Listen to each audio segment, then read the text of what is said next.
Les femmes chez Orange, elles ont une place reconnue. Notre président Stéphane Richard a fixé un objectif de 35% de femmes dans toutes les instances dirigeantes de l'entreprise. Également, nous avons mis en place un programme de rattrapage des salaires. Et aujourd'hui, on peut dire qu'à niveau égal, les salaires des femmes et des hommes sont les mêmes. Seulement 35% de femmes, mais il faut savoir que nous sommes dans une entreprise à dominante technique. On pourrait avoir plus de femmes. La preuve en est, c'est que Lali et moi, nous dirigeons 700 personnes et nous sommes issus de l'INSA de Lyon, une école à dominante technique. Il y a un autre sujet de société qui est vraiment important pour nous, c'est le développement durable. Et c'est pourquoi nous nous organisons pour donner une seconde vie à tous les matériaux que nous utilisons tous les jours, des poteaux plantés le long des routes aux terminaux mobiles, en passant par nos rouleaux de cuivre.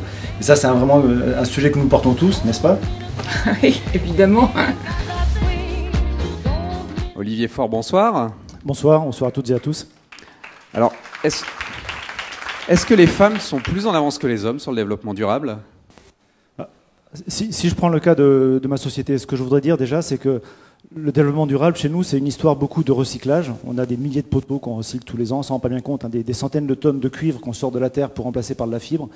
On a aussi des milliers de voitures qui tournent, Rhône-Alpes-Auvergne, hein, des milliers de voitures de techniciens qui tournent, plus de 1000 bâtiments alimentés en électricité, pas forcément habités, bâtiments techniques.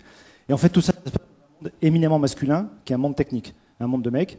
Et comme le disaient Chantal et Lali, que je salue, qui sont là, le simple fait d'avoir un regard différent.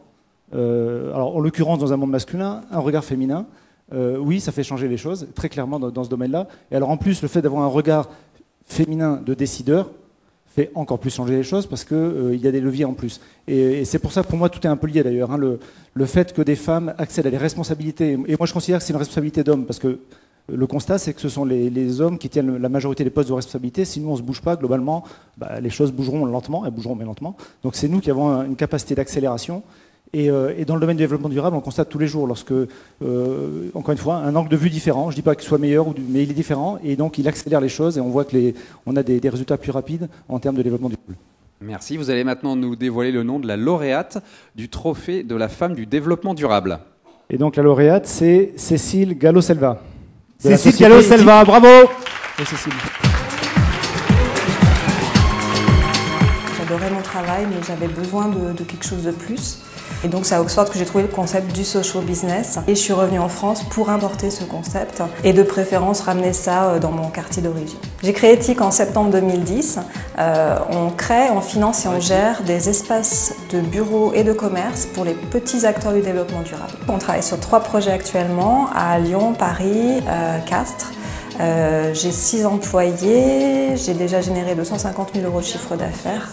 En fait, le social business, c'est très simple. On crée un produit qui est réellement utile et qui répond à des besoins.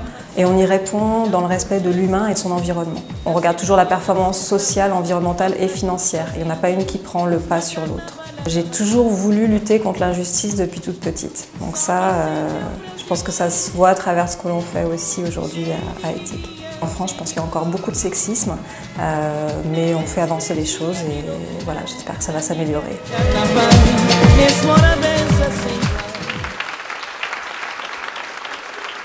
Bravo. Je vous laisse recevoir votre trophée de cette 7e édition des Femmes en Action. Cécile Gallo-Selva, le développement durable, c'est une approche globale. Et je crois que ça, c'est un point sur lequel vous voulez vraiment insister. Oui, tout à fait. Merci beaucoup. Le développement durable, pour nous, ça à travers plusieurs choses. C'est vraiment la triptyque qui implique à la fois la performance environnementale, sociale et économique. Et c'est vrai que quand on construit des bâtiments, la performance environnementale, elle vient du choix des matériaux, mais évidemment de la performance énergétique que vont avoir le bâtiment, mais également le fait de, par exemple, construire des parkings sécurisés pour les cyclistes, pour favoriser le transport doux, et d'avoir assez de place pour recycler les déchets, etc.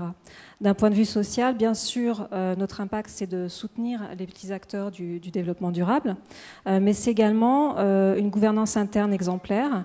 On a la parité, par exemple, à notre conseil de surveillance, une échelle des salaires équitable et beaucoup de transparence. Et enfin, d'un point de vue économique, pour moi, le développement durable, c'est un développement qui s'équilibre. Donc, les loyers, même s'ils sont abordables pour les structures, ils doivent couvrir les coûts. Voilà, c'est entre...